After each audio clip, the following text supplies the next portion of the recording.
Hello everyone! I've been browsing the comments to find out which videos you wanted to see updated, and Sylvanas Windrunner got quite a bit of attention, considering her sisters are going to play a part in the next expansion. Let's catch up on the story of Sylvanas. Last time we left it just before the events of the Shadowlands, and I ended the video with: imagine the Banshee Queen restored to her former elven self, only to then truly experience the horrific things that she's done. No longer with the disinterest of the undead, but to truly feel and pay for her crimes.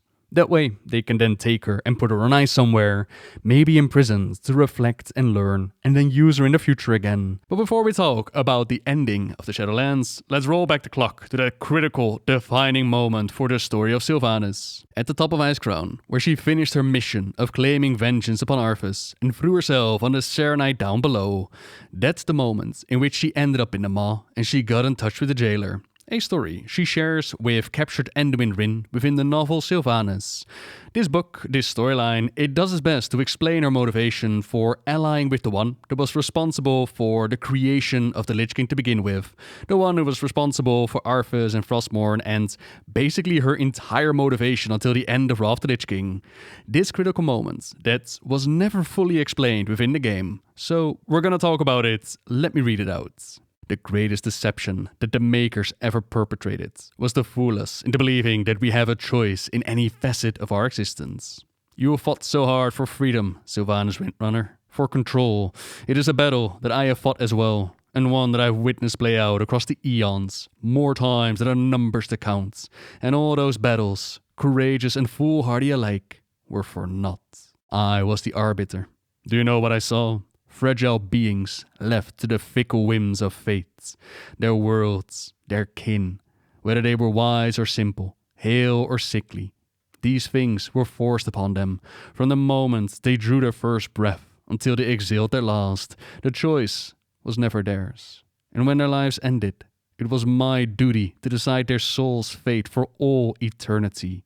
Anger flared as she thought of her own life, the decisions made for her. No. I refuse to believe this nonsense. Most deny it. A few eventually accept it. But no one can escape it. Because escape has never been a part of the Maker's grand design. No one escaped the Maw, or any of the infinite afterlives forged to bind mortal souls, from its conception to execution, and throughout all that has been and is. The design is gravely, cruelly, and worst of all, indifferently flawed. When Arthas struck her down, Sylvanas had felt, just for a moment, the peace that had awaited her. Had they been part of this flawed design? How could her situations, her death at the hand of Arthas, from the blade of Frostmourne, how could that have been inevitable? Her mind, still reeling from the cacophony she'd endured earlier, could not wrap itself around such a thing. Not yet. And so she focused on something else. "Why are you here?" she asked him. She did not care, but as long as he was speaking to her, the torment had ceased, and she did care about that, deeply. "What was your crime?" "I dared to defy the will of the Makers. I sought to break their flawed design, to replace it with a better one. And for this, my own kin condemned me to this unjust fate, a fate I must share with the damned, broken souls I oversee." Again, Sylvanas thought of all that she had endured in life and in death. Resentment, drowned out by blind agony, crept in again. "In many ways, your story echoes my own," the jailer continued. "We were both betrayed and broken. I too was torn asunder. I understand well what it is like to feel achingly, eternally incomplete." He lifted his grey hairless head. His eyes glowed the same hue as the blur of runes that led from either side of his nose down his face, one in the center of his forehead. Her gaze drifted down to the gaping chasm in the center of his chest. Something in Sylvanas was terrified by that sight, a fear deep and primal. Had she hands of flesh, they would have clutched at her own lifeless heart. How often had it seemed to her that her chest was simply devoid of one? Sylvanas thought of her death, of how Arthas' hatred and petulance had ripped bliss away from her when it was almost hers, how the world she gazed upon with unliving eyes seemed a shadow of the one that haunted her memories. "They ripped out your heart," she murmured. "Far more than that," the jailer said. I sought to change the fate of all, and for that I was torn in two. They took the essence of my power and fashioned a new arbiter, one without a will to defy the grand design. Then my own brother carved into my flesh the runes that were meant to bind me for eternity. Her eyes focused on the glowing symbols. For the first time, the hazy shapes hardened into crystal clarity, and in that instant, she summoned forth the Banshee's will to shatter the darkness with her rage. Frostmourne, you bear the mark of the blade that ended me. The jailer's voice remained cold, dispassionate. A blade designed by the vengeful mind of my brother. The same brother who used his words of domination to bind me. Her mind raced. Could what he said be true? Could all the destruction and torment inflicted upon her world by Arthas Menethil be architected by the same cruel beings that created this jailer? Her soul blazed like fire at the thought of it. You see it now, do you not? His words were thick with bitterness. We are the same, Sylvanas Windrunner. We fought for something greater than ourselves, and we were made to suffer for it. Each of us twisted into an effigy of our own damnation. An effigy of my own damnation. Oh, how this piece of it gripped her. Arthas had done this to her, snatched her away, siphoned her soul into the coldest of blades, forced her to use her voice, raised in the darkest way possible, to kill the innocents. And for that, she was doomed. Even as she had the thought, she felt a faint stirring, a slight brush at the back of her mind. He was here, somewhere in the maw. Of course he was. Arthas Menethil, the brightest of lights seduced to becoming the darkest of shadows. But it was not the grinning, sadistic master. It was a little boy, lost and alone and confused. I knew you would sense him, the jailer said. How could I not? She replied. His voice was inside my head long enough.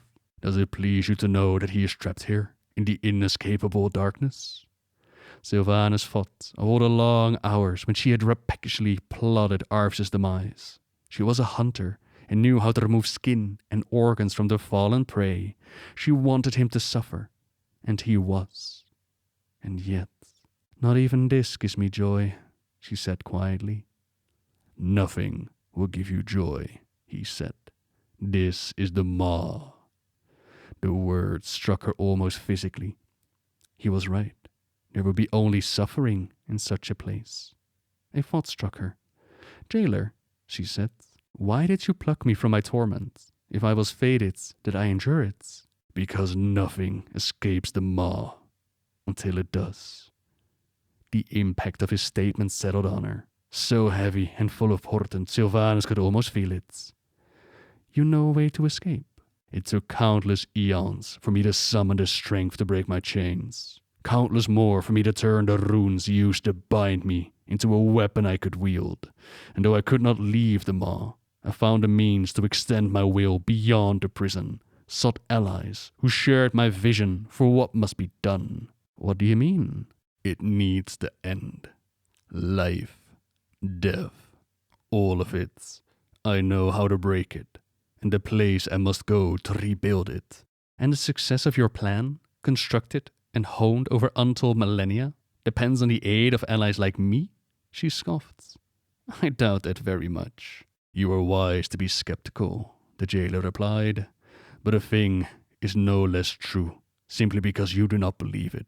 As arbiter, I judged countless mortal souls from worlds beyond your imagining, and in all that time, none surpassed the potential of those that came from your world of Azeroth.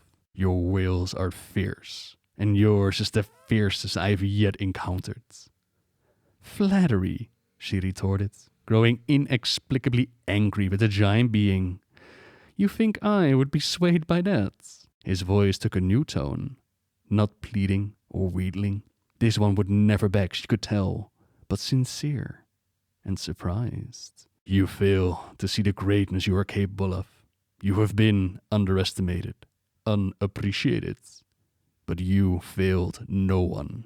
Lirav, she thought, but did not say. You saved so many, some who did not even want your help. who did not deserve your help, but you saved their lives regardless. She thought of her keening at the gates of Quel'Thalas, the sight of so many simply dropping down into death. If only the jailer were right. The false arbiter of the Shadowlands saw that, and still sent you here. It is not Arthas you need to be free of. It is your own mortality. Our path will have no place for the compassion, the regrets, the guilt of the living. It will have no place for their morality, because it, just like the machine of death, is at its heart flawed. And that flaw is believing that anything is fair. She was silent. So much was unjust. That was a painful truth, but predestination on such a scale? I believe you spin a fantasy of lies to tell me what you think I most wish to hear.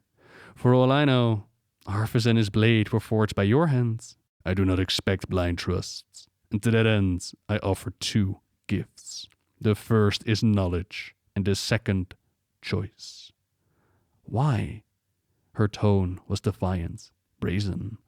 Why offer gifts where you could just as easily compel me to carry out your will? I do not desire a slave, Sylvanas Windrunner. I need an ally. Someone whose mind is keen enough to understand my goal, and who is strong enough to see it through, no matter the cost, because nothing worth having comes without a price. I want you to choose to aid me willingly, with full knowledge of what I have done, for your own sake, and for those of everything that has or will live and die. I thought you said all our choices were made for us, Sylvanas replied. In life and in death, he agreed.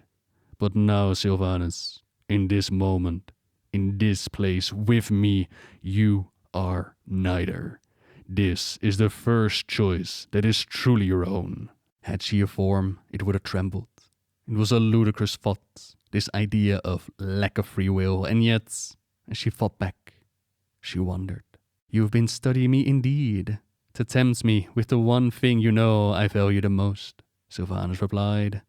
Give me this knowledge you promised then, and I will choose. The jailer gazed at her unblinkingly for a long moment, then spoke. The Mournblade my brother designed was an object of immense power. Frostmourne was a harvester of souls, imbued with an insatiable hunger, a hunger I sought to use for my own ends. What? How? Though I did not design the blade, the runes forged into its metal could be made to answer to my will. His words continued to hammer at her, striking her psyche with agonizing blows. I used secret allies to guide the sword and the helm it was forged with along a path of my choosing. First, into inept hands of the Burning Legion, convincing the demons that it was a weapon they could wield. The instrument of domination were to anchor the power of death to your world of Azeroth, but the blade and helm found their way to Ner'zhul, a weak-willed orc whose mind was as broken as the world he shattered. He sought to bind himself to the body of his pupil, Arthas Menethil, yet it was the young prince who won that battle. So I sought to use this new Lich King to herald my coming, but his selfish desire for conquest made him defiant. You, she spat, her face contorted in a snarl of pure rage. You, not the Lich King, not Arthas. You! Do you know what you did to me? Arthas used Frostmourne to end your mortal life, but not by my command. He was too weak to truly master the Mournblade's potential. In the end, he used the tools of domination to pursue his own selfish desire for power. He betrayed everything. His vows, his family, his friends, even himself, and that is why you can sense him here. Powerless, frightened, weak. But something survived the ashes of his failure. You did. Through the blade, I grew to know and understand you. You were strong when you lived, Sylvanas. You are even stronger now. And you have the intelligence to understand, and the vision to see what can be done. I will listen to nothing you have to say, Sylvanas snarled. Your words stink of lies. I am dead. I am this because of you. Why would I ever aid you? Arthas cut you down. I would have lifted you up. By my will, the torment that assailed you are held at bay. If my words are lies, then only more torment awaits you, he said. If you distrust my words, then let your own perception reveal the truth of them. The Shadowlands are infinite. Though they would seem to be as varied as the souls who inhabit them, they all suffer under the yoke of the Maker's oppression. My Val'kyr can show that everything I am telling you is true. They appeared as the jailer spoke of them, hovering great wings beating steadily. The proud faces, beautiful, strong, and resolute. Before you refuse me, remember what I am offering you. We will remake everything. Life, death.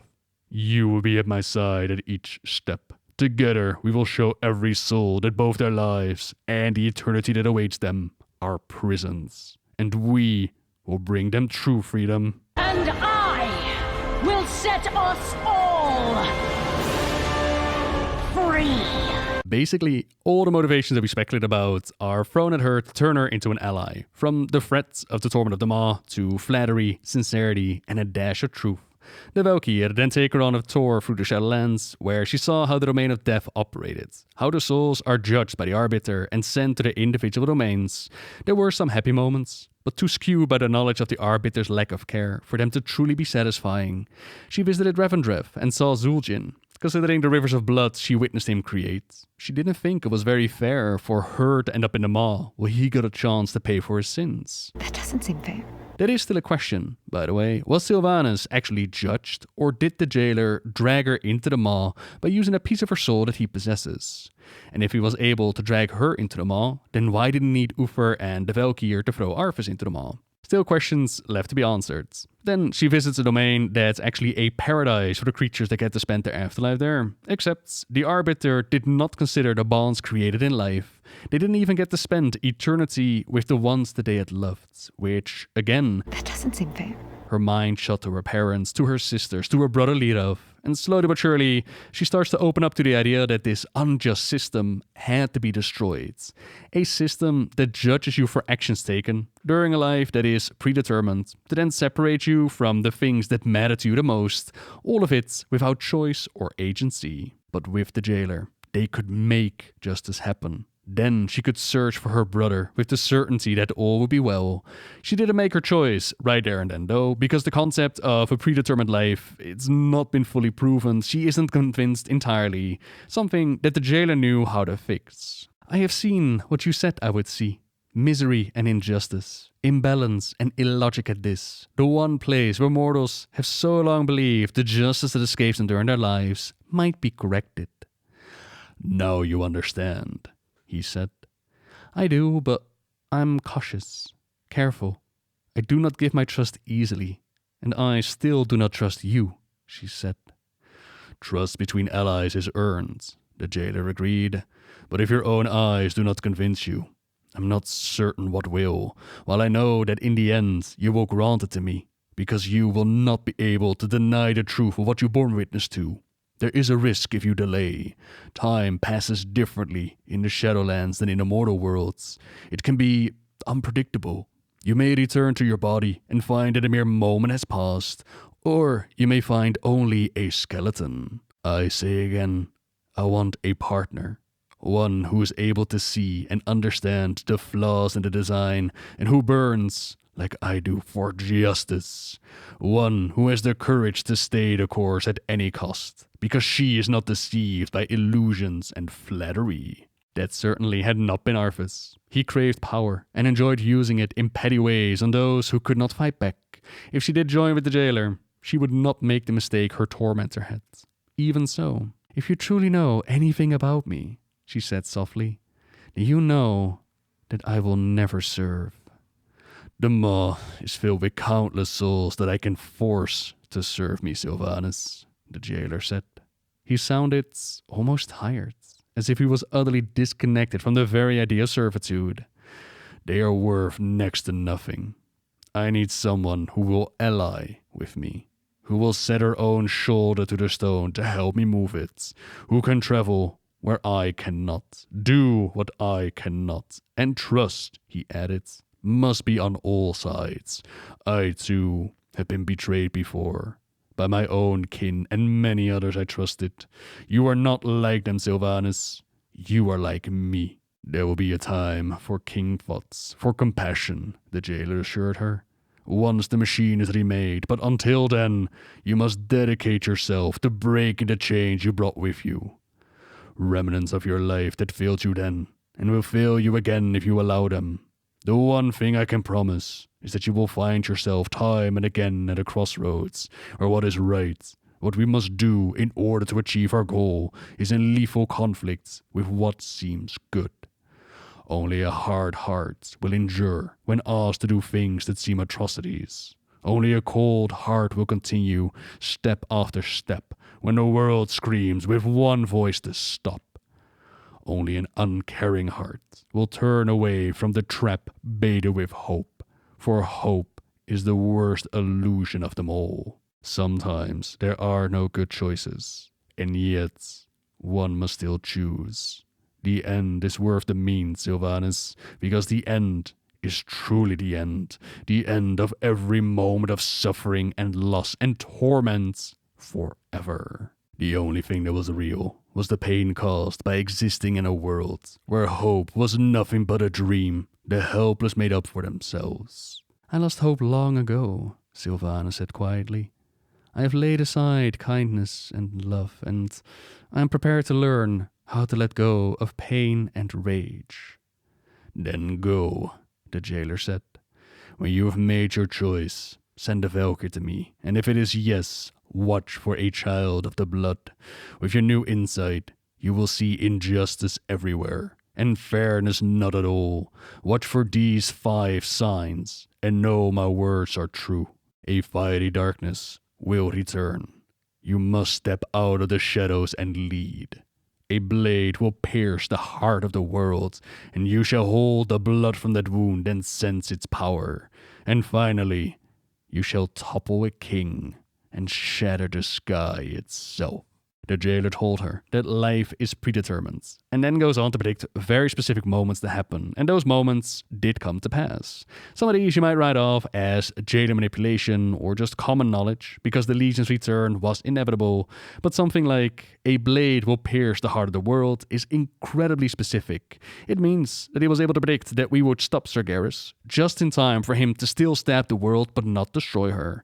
That is some incredible foresight right there, and when his words did become reality, when the darkness did return and she had to step out of the shadows and lead, she not only accepted the position of war chief, but she also became the jailer's ally. Many will not understand, but you must step out of the shadows and lead. The imperfect engine of death would be remade. And so, Legion played out, with Sargeras leaving his gift behind. Battle for Azeroth, the war between the Alliance and the Horde, feeding souls into the Maw and towards the Jailer. The Horde started the campaign with invading Night Elven lands. Now, they don't explain why Sylvanas didn't take the kill, when all she wanted was in her grasp. There's no extra reason given for not killing Malfurion, but they do add a bit as to what was going through her mind as she decided to burn Teldrassil. Arthas' voice floated back to her, still sharp and cruel as the sword with which he took her life. Kill the innocents first. For the first time, Sylvanas did not balk at the recollection. It did not matter where a useful thing came from, only that it was useful. Arthas had been right, but he had also failed. He was a weak vessel in the end, but Sylvanas and Zovaal would succeed where he and the Lich King had not. And so, certain in her knowledge that the suffering was finite, and the joy that awaited them was infinite, Sylvanas Windrunner ordered the world tree set aflame, and countless numbers of souls surged forward to the Maw, the Jailer, and true freedom. The screams would fade, the fires die, but the goal was closer than ever. In the end, it will have been worth it, she whispered, for her ears alone, then turned to face the anguished confusion and fury of Varrock Saurfang, who did not and would not understand. In the end, as she had told Vol'jin, Death would claim them all, and it would be she and Zoval who would remake them. Now, I still wonder how much of an impact the souls of the Night Elves had compared to the entirety of the Warcraft universe, by this time draining down into the maw. A reason could be our grand potential as children of Azeroth, our huge stores of anima. But still, one world tree versus an entire universe. The genocide of the Night Elves, which would empower Zoval further, but also paint a target on the war chief's back. Eventually, the world rose up and got ready for Siege of Orgrimmar 2.0. Which did not exactly happen. Navanos spoke with his beloved about how she was his world, and that he did not care for life or afterlife. All he needed was right here. This little world was theirs. They could walk away, disappear, be forgotten, and be together. Despite pretending otherwise, their feelings were not entirely gone. But before this could go anywhere, Saurfang ushered his challenge. Sylvanas Windrunner!